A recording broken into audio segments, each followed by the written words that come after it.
So I'm Abby. I'm the host of Queer in the District podcast. It's a podcast all about DC's LGBTQ plus history. We just came out with our first season last summer. It was all about the history of queer bars. We went all the way to Prohibition until today. And in the midst of us working on our second season, we are throwing these live podcasting events. And if you don't know, DC has a very storied history here of LGBTQ gay, lesbian bookstores. So I thought I would walk you through a little bit of it before we introduce our fabulous panelists. So, starting in 1974, two long-standing queer bookstores opened. We had Lambda Rising off of Connecticut Ave in DuPont Circle, and then Lammas, a lesbian jewelry, and then it went to Bookstore, which opened right here on Eastern Market, and then it moved to DuPont Circle. Lambda Rising is the birthplace of DC Pride. Lammas also hosted legendary lesbian feminist events. It was actually the meeting location for the Lesbian Avengers, which was a protest group in the 90s. Lammas closed in 2000, and Lambda closed in 2010.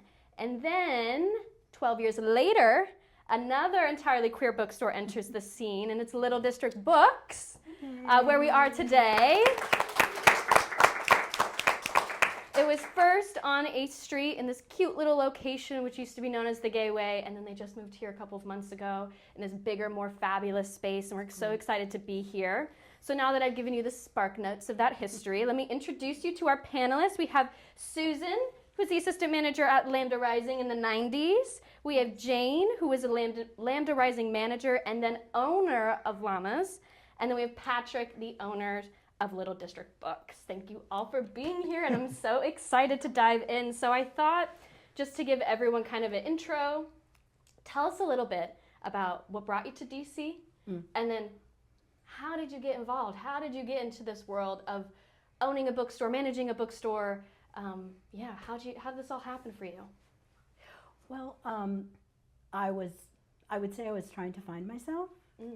I grew up in a small town in northwestern Pennsylvania, and I had already come to DC once and kind of couldn't make it, so I went back to mom and dad, and then that was in the early 80s.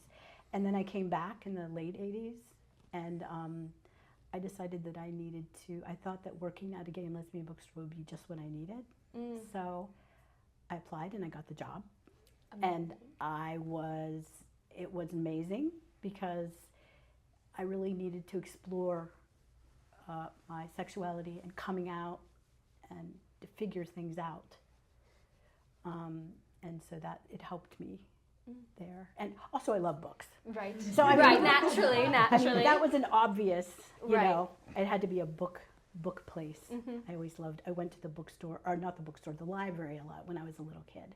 I rode my bike there and just would sit in the stacks and just look at everything. And then I became a librarian. So that it all makes sense. A natural progression. Yes, natural progression, yes. Jane? You're being a little humble. You were promoted fairly quickly, as I recall, from A lowly clerk, right? to a women's book buyer or assistant book buyer. Yeah, I was actually the music and video buyer. Music and video buyer. And assistant manager. Okay, right. And you were the book review editor. Yeah. And you and taught me how to write. But go ahead. You were don't stop. Were you the women's book buyer? I was. I don't think I realized that. But for a very short time. Okay. Yeah. Great. Yeah. Well, we had a very, very, very gifted book buyer, Kent Fordyce. Kent Fordyce, yes. Yeah. I mean, among book buyers, you know how valuable they are. You're probably your own book buyer. I don't know. And he really set the tone for the store. He did. And raised the bar. Raised the bar. Really did. Yeah. So you asked how I came to DC. I grew up in a small town too, Western Maryland, and when I left at 17 to go to college, I was never coming back to that little town, right? So I went to the University of Maryland, and I graduated in December of '86, and I needed a job. And I saw in the Blade, I guess it was, the Washington Blade, a job at Lambda Rising to be a lowly book clerk. And I went down in a terrible snowstorm.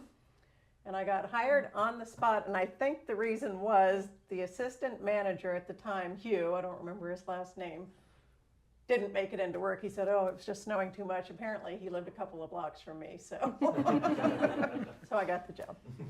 Amazing. Patrick?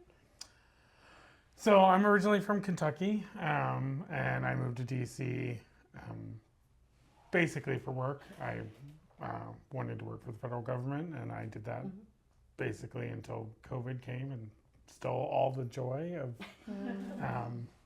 the social life. And so I was like, I got to do something besides sitting in my cubicle that is now just my apartment. So I decided to open my own business, and it, slowly narrowed it down. I was like, I want to do my own business, and then I was like, oh, I really want to do a bookstore. And it took me a while to figure out that this was the bookstore I wanted to do, because I wanted to do something that no one else was doing in DC, and there are so many great bookstores here. So yeah, after a lot of learning, I was like, I think I know what I'm doing, and I opened the store, and I did not know what I was doing. Oh, man. That rings true for me too.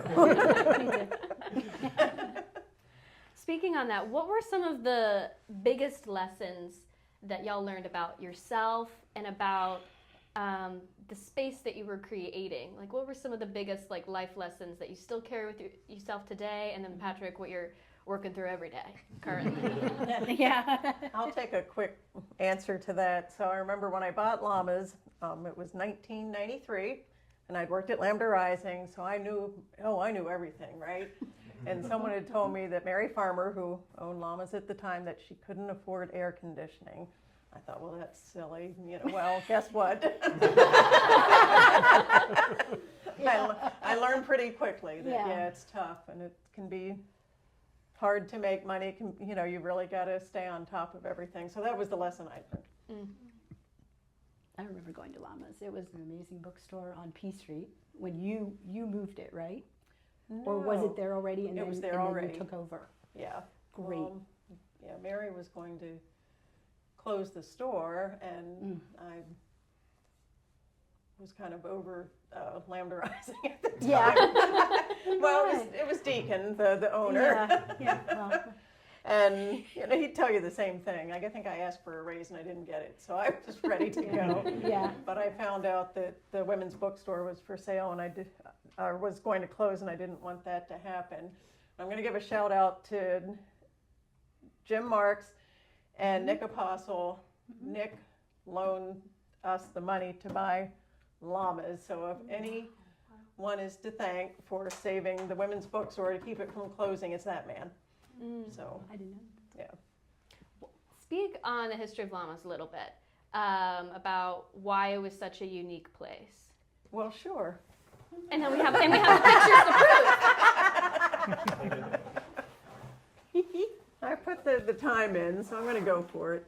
So this is Lammas. It was 1973. They actually opened maybe 8 months before Lambda Rising did.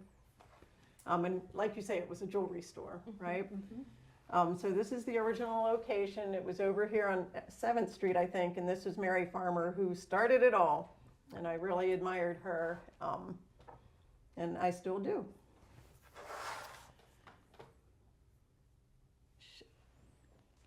Deb was supposed to be with us tonight, but she could not be here. She was the manager. That's an early photo. So that's nice. Yeah. You might be able to hit I was trying. no. Oh, there we go. If you Down. do the down, yes. All right, so there it is when they moved to the new location. And Donna Niles, another great book buyer. There's Audre Lorde and Joanne. I think this is at Lammas. This is before my time. Alice Walker was at the store before my time. But yeah, that's what made it special, right? Right. Yeah. Just the people who would come in, all these authors. And it was a women's space, a woman's space. It was like, which is very different from Lambda Rising. Which is very much a men's space. That's the last photo I have on this I roll. would as say, you but saw also it. as a woman working there, I felt like it also reached out a lot to the women. There were a lot of lesbians who came there. At Lambda And- Rising? Yeah. Absolutely. Absolutely, yeah. But it was a male, like, dominated because of what was going on in the back. Yes. And Yeah, where's your magazine? We don't have a magazine. I don't have a magazine For folks that rack. don't Okay. know, there was a special corner in the back of Lambda Rising that had some naughty magazines and such. Oh, it wasn't just a little row. I mean, It was like that long. it was And- yes. And it was place for cruising, really. But I mean, that was a safe space because at the time it was dangerous for men to meet. And women went there too, but didn't really cruise. We just smiled at each other. We just smiled at each other.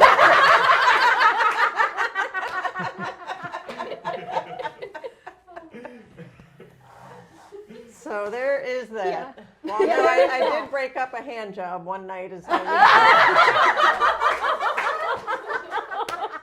That would not have happened at Lammas. And I only included this to show kind of the breadth of what we had, the T-shirts and stickers, but really some really just great feminist books. It wasn't all lesbian. All of our bumper stickers, which I see you have a nice collection of stickers out there. There's British Jane. British Jane, I remember her. Yeah, she Oh worked my at gosh. Lambda and Lammas, and that's So there Mary was and a me lot and of her friends. cross-pollination there. There was People a lot of jump back and cross-pollination, forth. Yeah. Jane Yeah. used to work at Lambda Rising, and yeah. So what was, other than the fact that Lambda was a more gay male oriented space, but was accepting to everyone in the community, and Lammas Yeah. was more a lesbian feminist focused space, what made it uniquely special? And they lasted for a long time in the city. What made them so long standing? Well, there really weren't alternatives, I don't think, where you could buy those books at the time. Correct.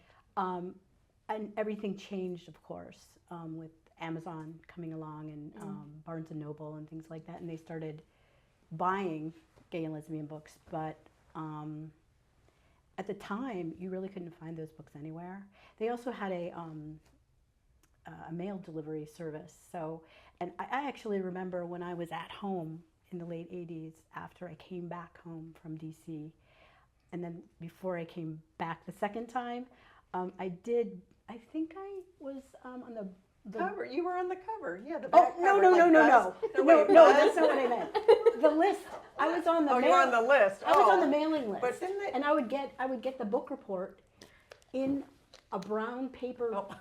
a brown paper package, at my door in Oh, that's funny. Greenville, in a small town, and it was great. And my parents had no idea what it was, although they wondered. But and it was so life affirming. Does that sound too much? But I mean, it was. Oh, absolutely. Because you feel really alone. So it really, you see there's all those other people out there who are doing, surviving and having a good time. Having a good time reading, whatever they were doing. I don't know. Well, I would have said, at one time our biggest competitors were, homophobia, misogyny, and isolation. And Lambda Rising and Lammas changed that, right? And you keep that going every Yes. day. Yes. But then the and competitors, I applaud you for that. absolutely. That is. But eventually competition became, Crown Books was there, Books a Crown Million, Books. right?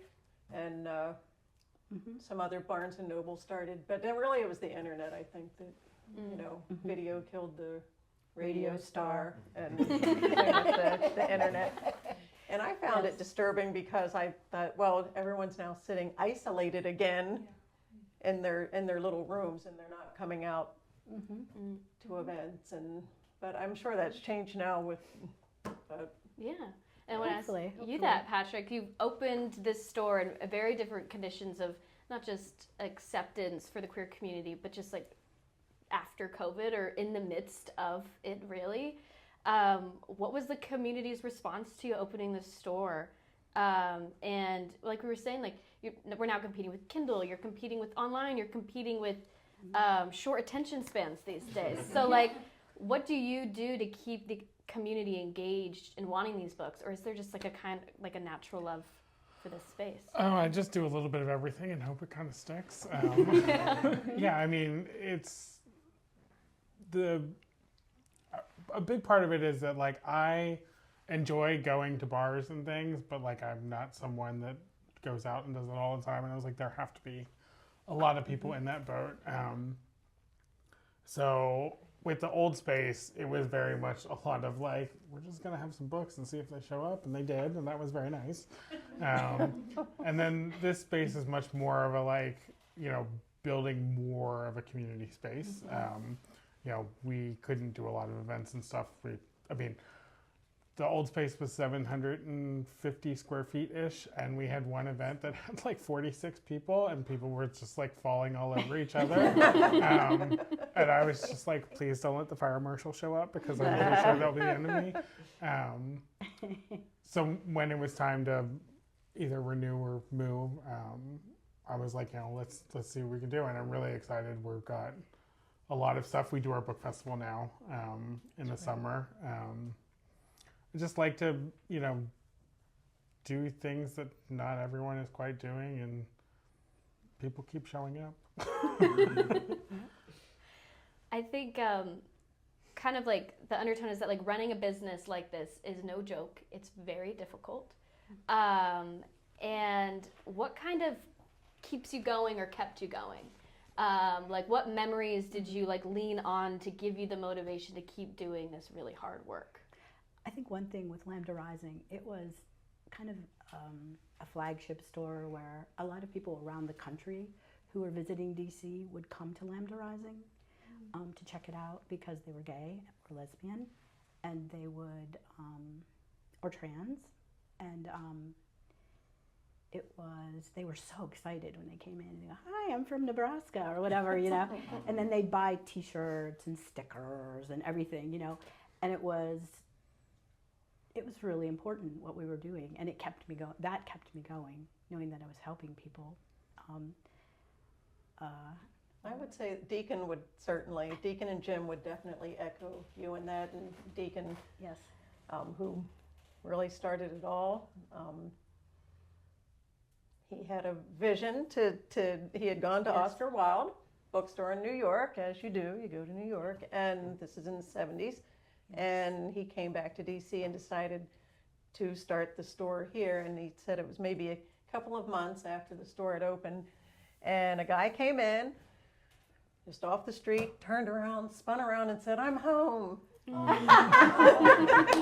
And that I think encapsulates how we all feel. I mean, you just you can't really get that feeling anywhere else. And also working there, I'm not sure what your experience was, but my experience was that everyone there it was like a family, and everyone kind of came to work with their heart on their sleeve, and they, you know, we helped each other through sad times and happy times, and it was, we were really a family. And that was very important. It was a lot different than any other work, you know, like where I work now in the government, it's not the same. You know, you don't do that. You get fired, maybe. I don't know. But it was just people would cry in the middle of, you know, if they were unhappy, or it was just a lot of, it was emotional. We lost some. And that was another part. Some coworkers, yeah. It was during when we both worked there, it was kind of the height of the AIDS crisis, and it was extremely hard to see people who, like, I would see someone who was a regular, who would come in and go, hey, how you doing, you know, and he, then he hadn't come for quite a while, and then he showed up a few months later, and he would be a lot skinnier and had like pale skin or funny colored skin, and I'd be like, oh no, not again. Yeah. And it would be like, no. And then we lost coworkers too. We lost Phil, Buzz, Tony, Dean, 23 years old. Tony, yep. The Buzz was only the same age. A little bit older, I think. Okay, you're right. Not sure. 20, yeah. Paul Webb. Mm-hmm. yeah, quite a lot of people. We were going to funerals for a while. It was good.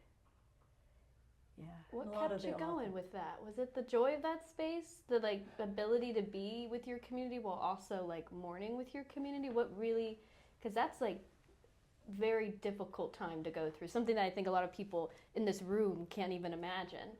So how, I think a lot of the questions when you're listing off these names, my big question is how? Like, how did you keep showing up? I don't have an answer for that. Not sure. It's just really important. It was kind of in your gut, inside you, and you wanted to continue. And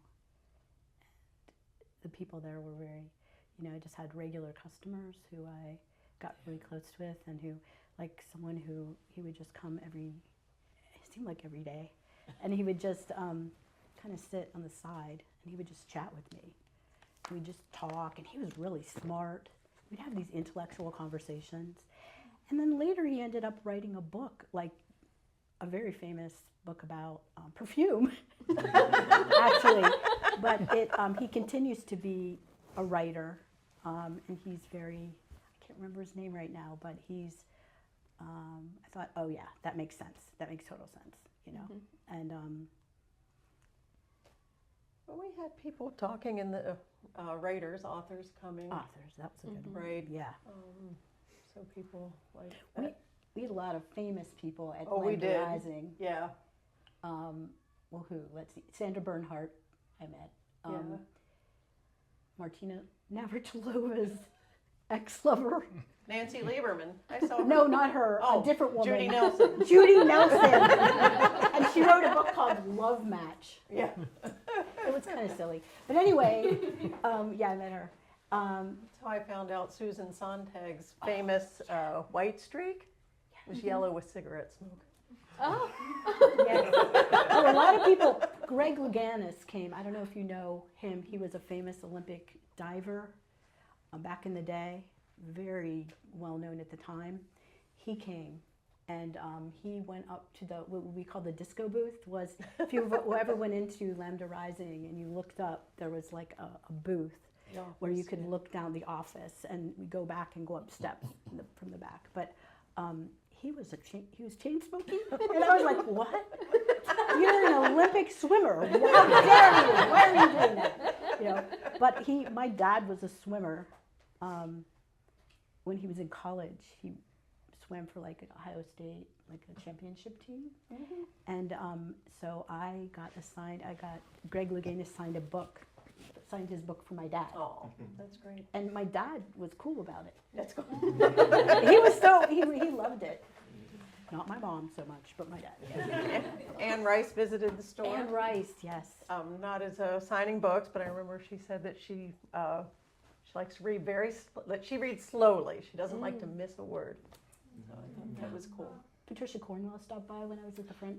I was really? Yeah, she's very short. Yeah. She was up at the mystery bookstore, she said, which was a block up. And she said, "Hi, I was at the mystery bookstore." And this is before she only had Postmortem was her first book. And she came in and she said, "I'm Patricia Cornwell. Hi, nice to meet you.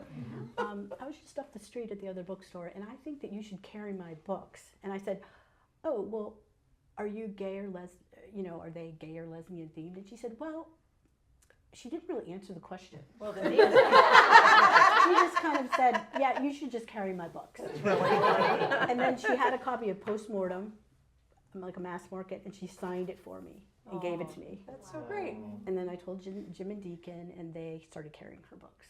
Wow. And now Nicole Kidman is starring And in yes, Scarpetta. yeah. On Scarpetta. Yes, Yeah, I have started exactly. to watch it. It's a little weird. I'm not sure if I like it. I don't know. She's kind of cold, Yeah. but that's, I love the books. Who were Scarpetta. some of your favorite at Lammas that came by? My most memorable one was Norma McCorvey, who was Roe versus Wade, right? And this is when she was a lesbian. She later, disavowed it and everything, but I remember before we started, Holly Hunter was playing her in the movie, and she was like, ooh, bada bing, bada boom, like that. So she's there speaking, packed house. Like, I can't believe you had 46 people come to an event. Sometimes we had 0. Oh, I've had plenty of those. I've had plenty of those. Don't like. All right. Yeah. But we did have a packed house for Norma McCordy. And so we're all sitting there, and all of a sudden someone starts rolling out the fetus pictures, the anti-choice posters. It was 2 young people. And the crowd goes against them and get out of here. And the kid says, you're not the owner here. You can't tell me to get out. And I stood up and said, I am the owner here, and you've got to leave. So it was my proudest moment.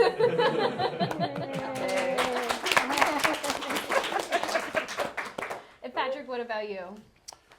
I mean, I like the kind of things, they're not as common as they were then, because people are able to be out in a much more way, but like these things still happen. I mean, the keeping me going, I mean, there are people that, like, we had an event that had literally like 4 people show up.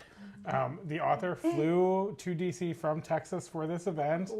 And I was like, I feel so horrible, like she's never going to want to come back and all this. Yeah. And one of the people that was there had flown to DC from North Carolina because this was the closest event to North Carolina. And he was like, I have to meet you because I've been following you on Instagram for years, and like your advocacy has changed my life. And like, I'm going to buy your book for like everyone that I know. And like, and we get lots of people. I mean, a big part of the bookstore is like people who are new to DC and they're like looking for queer community, and like they're not bar people. They find bars too stimulating. Like they're a bit socially awkward, possibly neurodivergent, and they just like need like an approachable way to like find their crowd. And we do get the celebrities as well, which I still am amazed because like I'll be like, oh, I know who you are, and people are like, you do, and I'm like, yeah, I've read your book and I've read 6 of your books, and like you need to like, why wouldn't I know who you are? And they're like, this is very weird. And I'm like, sorry, I'm a little aggressive. But, I mean, I still, there was one, this was like, we had only been open a few weeks, and there was a person going around, and I was like, he looks so familiar, and I was like, I know this person, but I can't think of his name. So like, I just like, and then he came and he bought a book and he left. And as soon as he left, I was like, oh, he is the author of this book. I've seen his photo on the back. And like 5 minutes later, he posted a picture of his book in the store on Instagram. And I was like, why didn't you sign it? A humble guest. Very much, yeah. So you kind of spoke on this, how like bookstores really foster like a different kind of community. They're not bars, they're something completely different. I think one of the things that we talked about was that the need for bookstores, for like Lammas and Lambda, had different competition, and now Little Districts has a different kind of competition. But when people ask like, why do we need this space? Like, why are spaces like these essential? What memories come to mind? I can answer for me. It was a couple of days before we moved from, that was our P Street location. I lost the lease. I was going to say we lost the lease. I lost the lease. I just didn't have my eye on the ball. But we did move over to 17th Street, which is also a nice location. But a woman came in, and it was kind of that same thing. I'm home, but she started crying. I was the only person in the store working at the time. And she just kind of fell and cried because she had never told anyone else she was gay. And this was Lammas? This was at Lammas, yeah. At the time, it was still kind of dangerous to be gay. And like, I just remember walking down the street at DuPont Circle, holding hands with someone, and someone threatened me on the corner. I just remember that really well. It scared me. I didn't want to hold hands after that. But not sure where I'm going with this, but it was a time when it was just not very accepted. And Oprah Oprah, she started her show celebrating October 11th was coming out day. I just remember that very well in the early 90s. And so I was thinking, oh, well, something's happening in the world. Something's changing, because she started celebrating. She would have a cast of people on, all these people who were gay and lesbian. And I always say gay and lesbian. I never say queer. I'm sorry. That's okay. But whatever you prefer. I'm old-fashioned. No, whatever you prefer. Yeah, but she, I remember her having that show, and actually when I was at the bookstore, I called my mom, and I said, Mom, Oprah's having a really good show today. You should watch. Not trying to tell you anything. And and she said, well, what's it about? And I said, well, coming out. And she said, oh. And I said, because I'm telling you, I'm coming out right now to you. I'm gay. And I told her on the phone from Lambda Rising. It's kind of iconic, honestly. At the counter. On the clock, you came out. Yeah. You got paid to come out to your mouth. Yeah, professionally gay. Yes. And then she hung up on me. Oh. But she was okay later. Okay. Needed time. Tara knows. She did come around. Yes. She actually yelled at my sister for being homophobic. I didn't yell at your sister, your mom. My mom Yeah, my yeah. mom yelled at my sister. It was great. So she came around. Yeah. No, my mother said she wished I was never born when I came out to her. Yeah. That's yeah. Yeah. But she came around later, and we had the Lambda book report. Like Susan was saying, it was a book review journal that was very important at the time. If you had a book come out in paperback, it would get reviewed absolutely nowhere. You had to have the hardback, that status, to get reviewed by the Washington Post, Book World, New York Times, anywhere, right? So we had the book report, and it was critical thinking. It was also very populist. We did the romances as well. Yeah. And I did a few of those. I got she did. I got to write a few reviews myself. You sure did. That was fun. Yeah. That was very fun. But Mom ended up working and helping out in the office. Your mom? My mom Did I later. know? I don't Well, this think I was knew. after I got back from Peace Corps, and I went to Lambda Book Report Wow. for like a year, and then I That's went back to Lambda Rising for fabulous. a year and a half. Yeah. She said, "Oh, I just saw two gay men walking, two men walking hand in hand."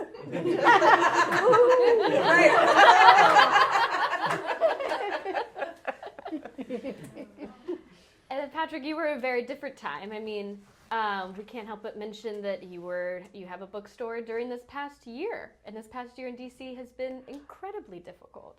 Yeah. So, like, what response have you gotten from the community and just support? I mean, you opened this new location. What has that kind of been like? Yeah, I mean, people have been very excited with the new location. I mean, we have way more books, so they have spend a lot more time here. And I mean, one thing that, especially this last year, and this was even before we moved locations, is we have more people that just come and hang out. They're I don't have the money to buy a book at the moment, but I just need to not be at home on my own thinking about things and we're we have a couch, we're not going anywhere, we're here till 7, you're welcome to stay. And there's just a lot of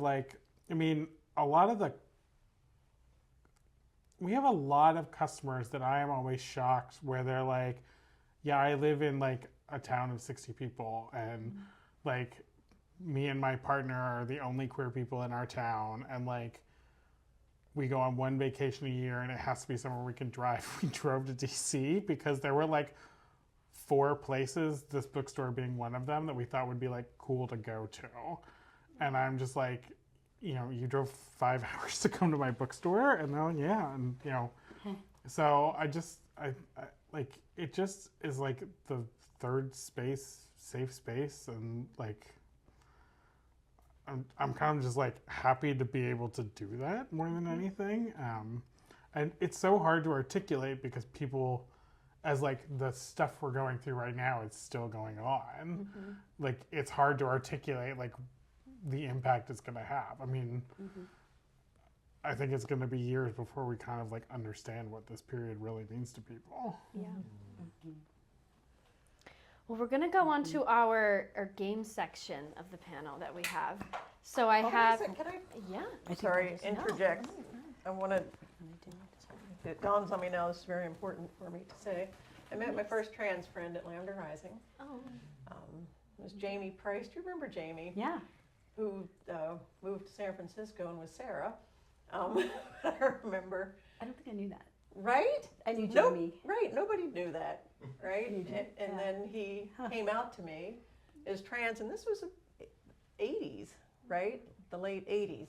That's great. It is great, right? And so I think this picture's been up here for a while. A trans man who was this was at Lammas next to the used book section, but Lauren Cameron is a photographer.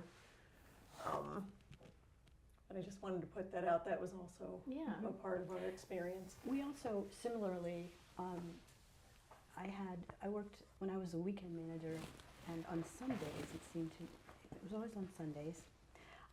I think because parking was free also. That's the we day. had people come in probably from, I don't know where, the suburbs perhaps, and men dressed as women, and you could tell that they didn't do that regularly. And I could just tell, and we tried to be really nice, and helpful to them, and you could tell they were kind of trying out their outfits and trying out their pumps and things like that. And they felt like this is one place they could come. The Lambda Rising was one place they could go, and do that, and then get back into the car and go back, to the other way they were. But Yeah, they're Deacon and Jim. Deacon and Jim. Yeah. I think that's Deacon's office, or that's their home. I knew Deacon when he had a little bit of a belly. He always had a belly when I knew him. But back, I saw a picture of him way back in the 70s when he didn't. Yeah. And there's Susan up in the office. We're having a birthday party. It's a little young Susan. Oh. Amazing. Well, okay. So our next task is that we are going to rate. I'm going to give you like a trait of a book, and you're going to rate it like you would like a book review. So out of 5 stars. Okay. It'll be super quick, just like off the top of your head what you think. Okay. A hardcover book. 4. 3. Big sigh. Yeah, I'm like, it depends on the genre. Like in a sci-fi fantasy, I want a hardcover, but like in a lit fic, I just want a paperback. Okay. So, sorry. So easy. Next question then. Paperback books. Trade paperback, 10. Mass market paperback, 0. 0. Oh, wow. Okay. Well, I love dime store novels. And I can't read them. Maybe, Oh, that's so funny. I don't know, I mean, lowbrow, highbrow, but lots of mass markets are really good now. I know. Anyway, so I'm going to say 5. 5. Our own opinion. Yes. I'm gonna give 5 specifically because I love trade paperbacks because you can fit a lot of them in your bag. In the tote, the heavy tote with the 3 bags in them. Well, I also don't like hardbacks because there was that shoplifter who would come in and go to the biography section and pick out the biggest hardback book there was and run down the street with it. Yes, because we had a few, I think they were always going to the used bookstore Right. around the To corner. sell them. That's what they would do. They would take the books from us, and then they would run down there, and they would sell them there, and then get their money for whatever they wanted. Everyone's got a gig, Yep. you know. Everyone's got a gig. We had several shoplifters. Yeah. Yeah. Okay, folding pages or annotating in a book. Can we separate that? Okay, folding pages. Dog ear. I like the dog ear thing. Me too. So a 2, a 5. What? A 5? No. Five. No, Five, no, five? no, Was there a 0? five. It was a little -6. Negative.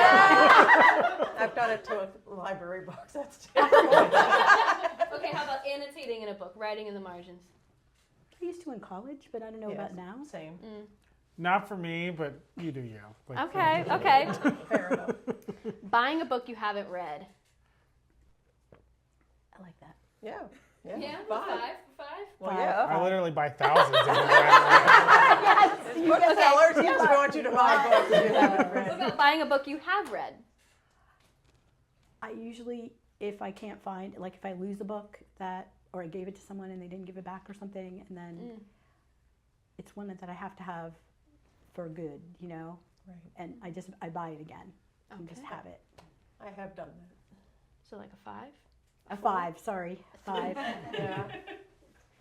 5. 5. Absolutely. Buy all the books. Okay, a friends to love or romance.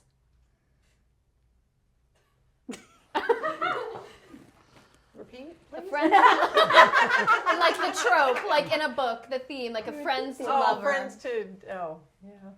I don't read romances. I'm sorry. It's okay. I'm not, So I'm like not a really, 1, a 2. I read a lot of nonfiction. So it's nothing. It's a nothing. You know what? I'm going to give that a 5 because I sold more Naiad books than anyone alive. Well, Naiad, and then I sold a lot of wolf videos. Right? Exactly. kind- High five to friend of romance. They're kind of similar. Yes. If you've ever- Wolf yeah. and friends to lover. Yes. It's exactly All right. the same. I love romance, but I'm going to give it a 3. A Because 3 it's for like, friends, yeah. depends on how well it's executed. Okay. Yeah. How about a rags to riches storyline? I like a good memoir. Good memoir. Okay. That's a rags to riches. Yeah, Mhm. those are really good sometimes. I love Great Expectations. Yes, great expectations. Or what is Dickens it? did it much better than Dickens. than Yeah. J.D. Vance and Hillbilly Elegy. Oh. Forget that shit. Already covered by Great Expectations. I was going to give it a 1 because it just doesn't feel very timely. Mm. But Yeah. having said memoir, I'm going to have to like up it to like a 3 because there are some memoirs that it's just amazing. Yeah. How about the ending of It Was All a Dream? No. 1. A 1, a 0, 1, a 0. 1. Yeah, 1. Because today it would be, and they hallucinated the whole thing. Yeah. I don't Like like a that. VR experience. They didn't There know. are books though where it's like a dream the whole time. It's kind of magical realism type of and that's lovely. But I don't like to read a whole book and then at the end on the last page, oh, that was a dream. Like that doesn't make any sense to me. Susan and I have not seen each other for like 30 years here, and we both have dreams about the bookstores. We do. We Really? shared that I still with do. each other. I still do. And it was not all a dream. But sometimes they're kind of like when you go to school and you don't have clothes on, or you Like I'm late for work. I gotta like you open the missed store. you missed your test. Yeah. I have that kind of With Lambda. yeah. Yeah. Sometimes I do. I think that I'm still working there, and then I wake up, and I say, oh my god, and then I'm like, I don't know if I want to still be working here. I'm not sure about The this. stress work dreams. Stress work. Patrick still probably has them all the time. Yes.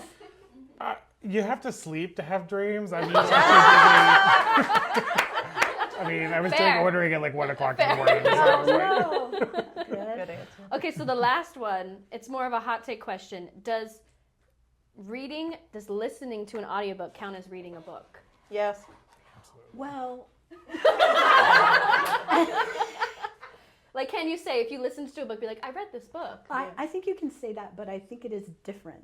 I mean, I think that you reading a word on a page, reading and turning the pages, if that's how you're doing it. I guess. That's how you do it if it's a print book. Yeah. Yeah, I think that's a different experience than listening, but I do think that they're just as valuable, both of them. Yeah. I think it counts. Counts? Patrick? absolutely. Counts. I do both. Right. You normally see me with a little thing, and that's an audiobook. There's an It's not audiobook. music. Okay, stunning. Okay, our next section is our rapid fire questions. And we went around the room and I collected some questions from people. Can I steal your phone, Ellie, for a timer? So we're gonna give y'all a minute. And you're gonna try and answer as many questions in the bowl as you can. Okay. Oh, And some of them are random. Maybe some of them fit on theme. I told people it could be any question in the world.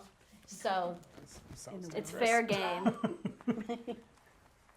Let me find a we timer. all pick the one. We just each go and pick one. We'll go Or you- one at a time. them? I'll give you a Okay. minute on our timer, and you'll have to answer them as quick as you can. And then the winner gets bragging rights for as many questions you can answer. Make sense? Kind of. Okay. Yeah. We'll go with it. I'll just. Okay, ready? Your time starts now. Okay. Can you read it out Oh, loud? okay. What books are on your required reading list? Okay. Dickens.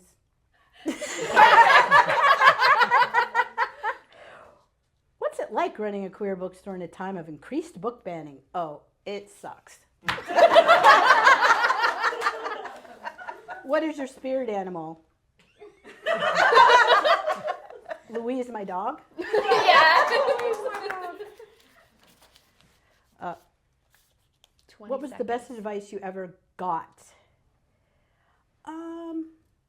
Probably from Jane Troxell when she told me to move the words around in a sentence. When she looked at what I wrote and said, "No, you should put what was first last and what was last first." I do that all the time now. Yeah. Yeah. That's amazing. 5 seconds. Okay. What are the biggest challenges or scariest moments? How did you ever overcome them? Easy 5-second question. This is the scariest moment right now. Okay, I'm gonna put them back in the bowl. Okay. I And was we'll- gonna say, I wish I had some of your questions because I knew the answer. You're gonna get it. We'll mix No, it. no. Really weird ones now. Yeah. Okay, are you ready? Doubtless. And your time starts now. Oh Christ, I can't even open that. What's a book you hate that everyone loves? Oh, I don't know. I don't hate any books. What books are on your required reading list? Dickens. What's your spirit animal? I don't know, a fox. He's making it out now. The best advice I ever got, this is funny, you must have done something. I know, it's, yeah. So when I had serious financial troubles at Lammas, and best advice I got was from Barbara Greer of Naiad Press. She said, call up all of your creditors, your vendors, and be honest with them and tell them that you can't pay them. I mean, or like work out a... No, don't, Yeah, someone... don't answer that. Go. Yeah. But it was really good advice to be honest and get out in front of it. 5 seconds. Oh, I just can't. Is it the same last question? No, something great that younger queers will never get to experience. Oh. Well, Susan Sontag's cigarettes. Yeah, yeah. Perfect. No longer with us. Well, see, we're gonna. We'll see if you're all I'm getting afraid. good. Okay. You ready, Patrick? Yeah. Your time starts now. Guilty pleasure book, smutty sapphic romance. Yeah. Just give you a genre. What is your spirit animal? I'm going to say a cat because it's on all of the Japanese books and I love that. What books are in your required reading list? Anything by Koike Emezi. What's a book that you hate that everyone loves? I can't say it out loud. What was one of the biggest challenges or scariest moments? How did you overcome? God. 15 seconds. The first month where I was like, oh, do I pay the rent or do I pay the people? I managed to figure it out and pay them both. Oh, boy. What is something great about younger queers never get to experience? God, this is a hard one. It is, yeah. I'm gonna use one, and this is gonna sound really toxic, but I think it was really informative. The 90s chat room culture and like early 2000s chat room culture was like a very specific like queer formative experience that millennials had that like no one else will ever have, and like it's something that I have been able to bond with people over, so I think that's something worth talking. Wait, speak more. Yeah, you're Oh, no, really no, into I'm- it. You're like,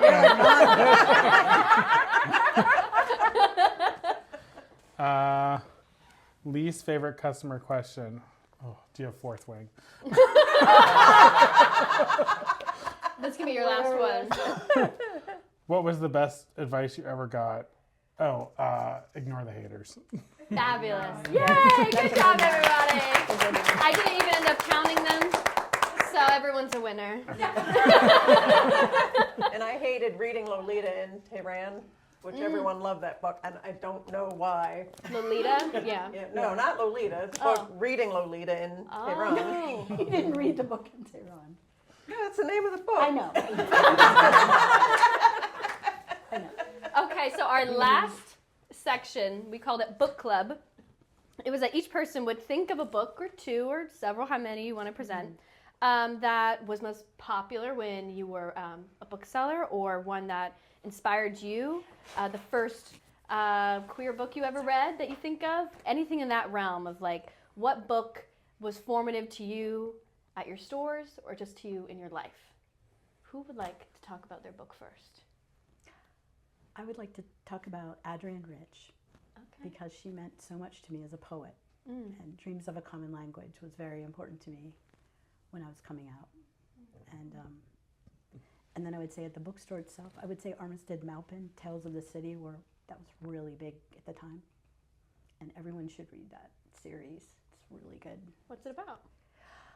Well, San Francisco, San Francisco gay life in the 70s. Yeah. But it's from the perspective of a young woman who, and it was written by Armistead Maupin in a series of sketches that were in the newspaper, in a serialized. Yes, and then he put them all in a book, and then he had Tales of the City, more Tales of the City. And there was an HBO show. There was. It was on HBO, and Olympia Dukakis was in it. I just remember that. I really liked her in it. And he was a great friend of the store, and Jim and Deacon. That he was. Yeah. I think I met him. Yeah, I'm He sure we came. did. Yeah. Yes. Why do you think people liked that book so much? It was very well written. It's one thing. And it was just, I'm not sure. The characters it was very character driven. And they were very complex, deep characters. And it was just about all things, all parts of life, not just like not just a romance, but everything. That's not a very good description. But what do you think? Well, this is, I would say this about Lambda Rising, and I'd say this about Tales of the City. Everyone was so gay. I mean, just so gay. Everyone was just so gay all the time. In Tales of the City? No, in Lambda Rising. Like, Oh, it in was Lambda just everything. Rising. I mean, it was just fascinating. Like, What do just you the- mean? So Rick Mendoza was working the front desk, and I said, he was like in his 80s, I think, and I said, Rick, he had on these thick sunglasses, said, you look just like Jackie O. And he said, I do? She's dead. Put that on a button. Yeah, it was People were gay. just, I always say I was raised by drag queens. Like, Yeah. just the, Yeah. the Yeah. sense of, that wasn't me, was it? No. Okay, just the sensibility was so great, very clever, and Very clever, witty. A lot of really smart people worked there. Because people who wanted to work in a bookstore were genuinely. and June. Generally. Did you work with June? Yes. Yeah, so smart. Oh my God. Yeah. What kind of book would you say was very popular at Lammas? Well, we sold books to the women's studies classes as well. Bell Hooks, of course. Audre Lorde, of course. We sold books at feminist conferences. Gloria Steinem and that. So, but the first gay book I'd ever read was Faggots by Larry Kramer. It's like, and it's such a, what was I thinking? It's a gay male book. It's very gay male, and it's kind of a little depressing, really. Yeah. It's not a good fun read. No, it's No, not. It's the one where no. I showed up the next day. Did you read Ruby? So my answer, Ruby Fruit Abby's going to back me up Jumble. on this. Ruby Fruit Jumble. Yeah. That Yes. was like the That's best. the one. That's the That's the one. classic. Yep. tomboy. Explain to people about Rita Mae Brown, Ruby Fruit Jungle, like kind of the lore of that book, why it's She was so popular. also a really good writer, Yep. funny. Yep. And an out lesbian at a time when you didn't, I mean, this is pre-Ellen, pre-everybody, really. Yeah. Yeah, just a terrific book. And she was a terrific person. I think I met her once in the Yes, store. I met her, but it wasn't. She went to a different bookstore, and I was so mad. I And bet. was signing her book, and I went and stood in line, and she signed her book for me. No. Never. Patrick, what about you? So I'm going to give two answers. There's the personal one and the kind of store one. The personal one, I had two books that were like long before I opened the store. Were books that I like randomly picked up in bookstores. I didn't know they were queer. And then like in the process of reading it, I was like, this man is making eyes at this other man. I don't know what Hold on a minute. What's up with this? And one of them I've never been able to remember the name of. I read it years ago. The other one was Witchmark by C.L. Polk, which is just like a, kind of typical fantasy novel, but the boys like the boys. That was great. And so I think that was that kind of experience like really contributed to me wanting to do this store.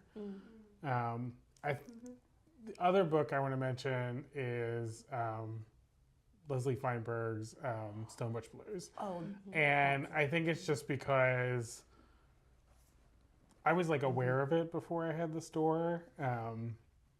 And we sell it in the store. You only find this book in queer bookstores just because of a lot of logistical reasons. The queer bookstores are the only people who are willing to like make the effort because it's very hard to get.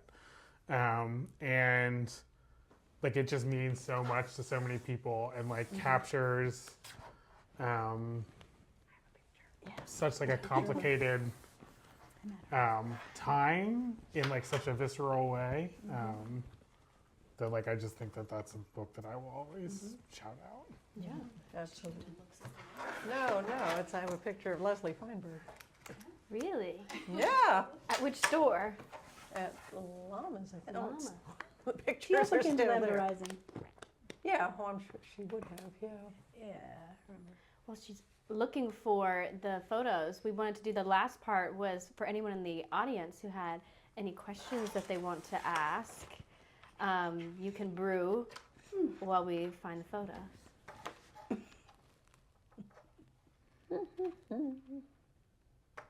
Oh, just ask, I'll be here. Okay, anyone? It's not you. I've had issues with it. God bless you. Anyone got a question? Yes. Hi, so my name's Bailey. I am a queer librarian. I work for the Library of Congress. Hey. And there is obviously such a wonderful history of queer folks in government who have dealt with so much before my time. And it's wonderful to hear your stories as booksellers and an industry that works very closely with us.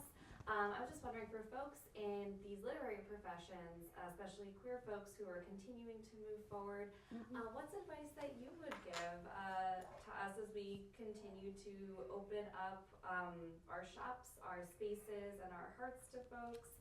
How can we continue to fulfill the legacy that you started for us? That's hard. I was working on the picture. Just keep doing what you're doing. I don't know.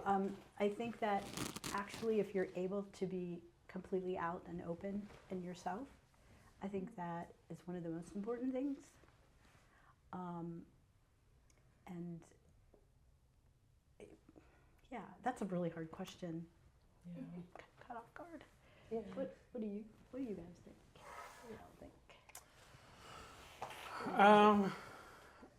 I mean, I kind of want to say it's like don't give up, and I think one thing that I think so much of the news focuses on book bans and all of like the negative things that happen around getting queer stories out. But since I opened the store, I've made it a point to go to a lot of like industry things, and I am continuously surprised when I find out like how queer the infrastructure has become. I mean, I went to like a little thing in New York that HarperCollins had for booksellers to come in, like hear some pitch and be wined and dined for a little bit. And I was like, I like free food. And I met someone who was like a junior editor, and they were just like, I am, working day and night to like get these like stories that just like would not get out there. And it was just really inspiring. And like, I have a lot of those types of things. So like, I think you have to like latch on to the positive changes that are happening. Yeah, well, like you two said, keep on keeping on.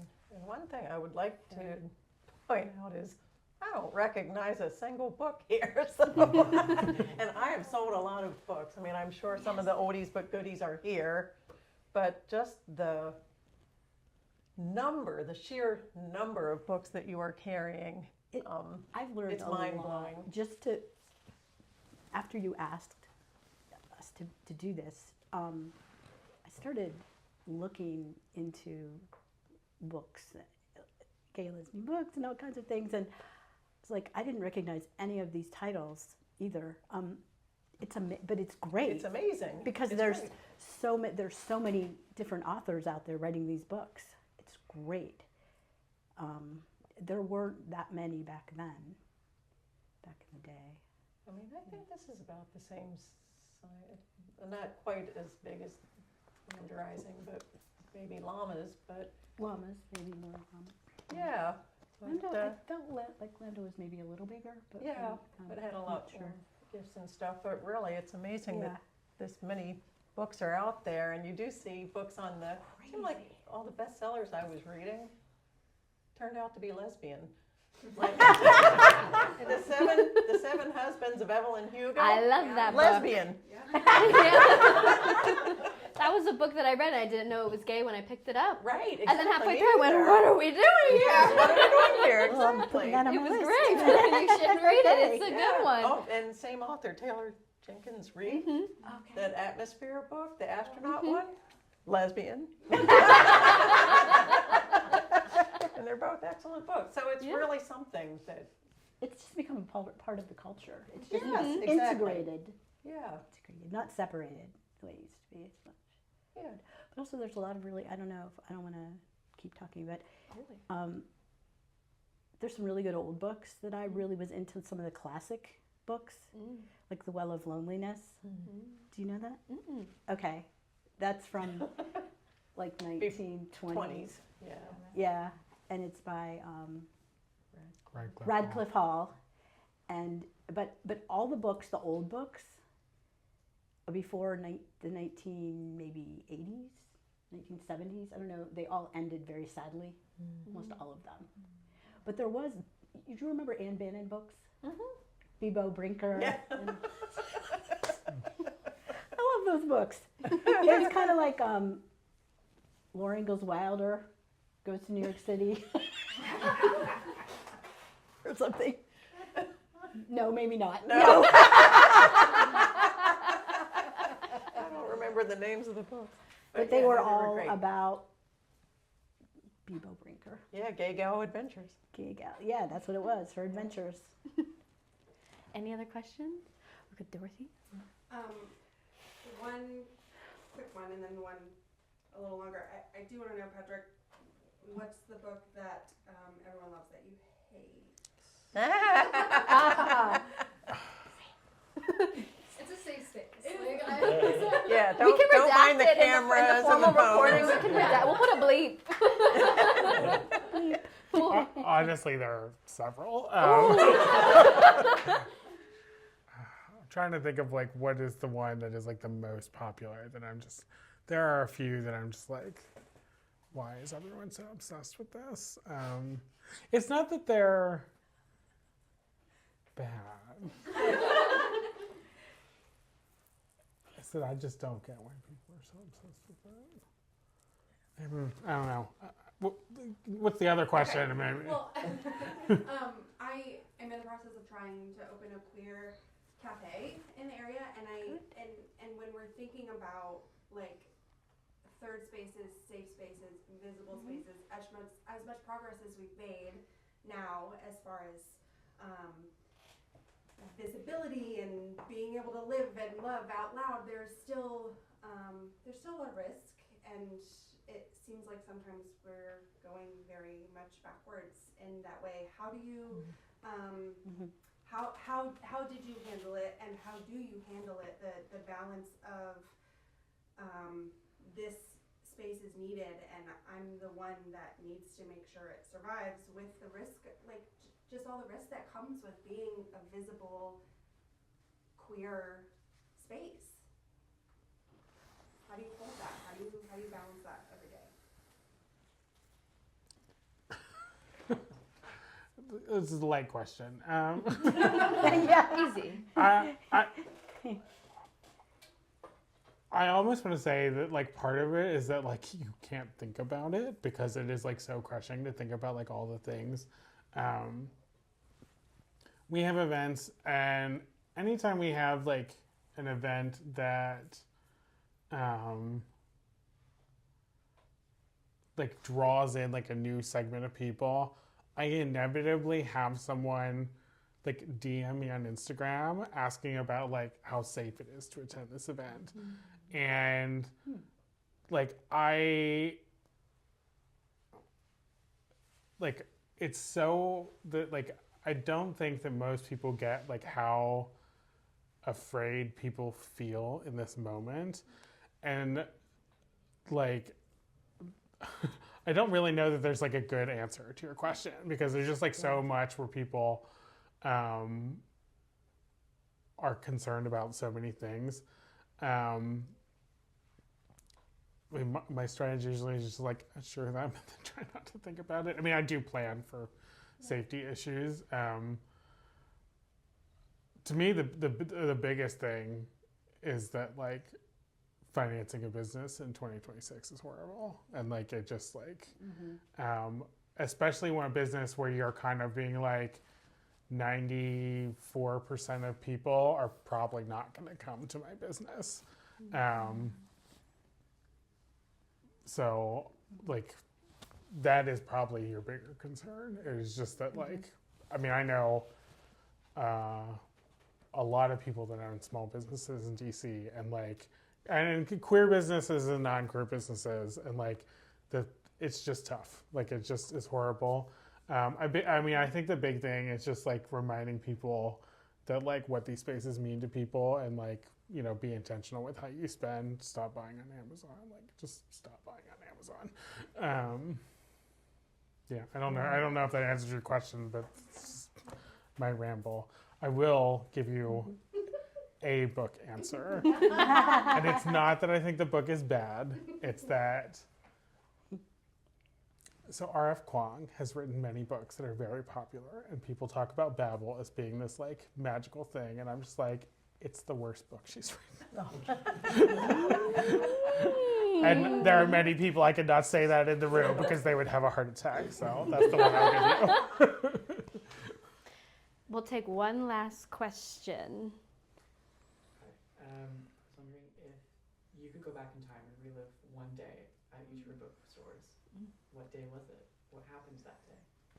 It was, I can remember exactly the day that we had the March on Washington in DC, and the bookstore, everyone was hands on deck, all hands on deck. And we had a line going out of the store, down the block, around, all completely around the block. Like it was amazing. Yeah. And it was so exciting. Yeah, that's I remember that because we just didn't have time to even think. We were just When I had just bought Lammas the month before, and we got it all stocked up, and the same thing. I mean, we made $90,000 in our first month or something insane because of the March on Washington, and you know, it didn't last. I mean, it didn't, but yeah. I don't want to end on a sad note. I'd go back in time. It'd be the day before the AIDS crisis started. But, yeah. Wow, that's a big one. That is. Well, COVID brought up a lot of that for me, so. Yeah. Let's answer something else fun. Anyone else have something fun? Sorry. I'm going to go back to something fun. We think of a fun day. Patrick, do you have a day? Yeah, I actually have like the thing that I would give is like something really similar. It was the first Saturday after a post about our store went viral on the Washingtonian's Instagram at the same time that like, I'm trying to think of what, there were like two things that were like simultaneously like massive jump in exposure. We'd been open a few months, and that first Saturday, like 20 times the normal number of people came through the store, and I was like, this is amazing. We've had very few days since then that were as good as that. But I was like, oh my God, people are so excited. I'm going to be rich. Yeah, the grand reopening of Lammas, it was the same thing. We had Yeah. Sweet Honey in the Rock there, and they signed things. Yeah, it was great. And yeah, people lined up down the street.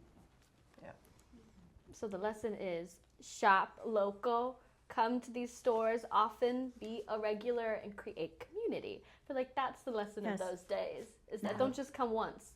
Come more than once. This is more than just a place to buy books. Right. Absolutely. Yeah. Well said. Very well said. Well, thank you all so much for being here today. That's our panel. Thank you. Thank you. Very good. Very Thank good. you. Is it your birthday today? It's tomorrow. Tomorrow? We have a birthday tomorrow. So I feel like it's appropriate for all of us to sing happy birthday. Yes, we have to. Okay.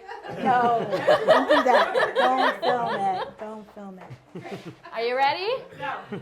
No. Happy birthday to you. Happy birthday.